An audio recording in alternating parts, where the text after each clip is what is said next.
Every leader is a transitional leader. You are moving from one place to another place. You have to always be thinking about and valuing the transition that's going to follow you.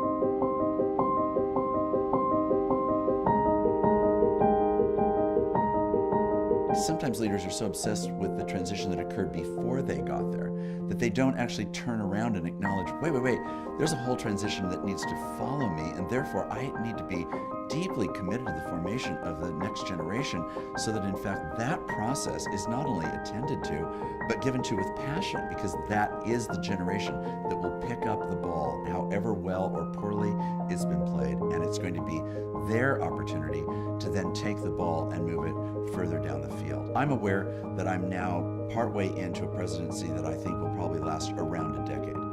I am actively thinking every day about succession. One of the challenges or threats to a lot of people's experience of transitional leadership is really fear. The fear that we're going to be exposed for our weaknesses, the fear that transition means a loss of power or influence, the fear that time is running out. The tragedy of that is that it puts a cap on what the grace and power of God can actually accomplish. One of the most common injunctions in the Bible repetitively is the need for God to say to us, do not fear, do not fear, do not fear, do not fear. And if we can live in light of that grand narrative that God is the one who understands transitional leadership, then I think we can settle into a different kind of posture around our concerns for transition. But without understanding the nature of fear and facing it, can intimidate and distract and subvert the value of how transitional leadership can be embraced. I think that is one of the great joys of leadership, and that transition has to be settled and then actively embraced. There is no alternative, because there is no alternative to being a transitional leader.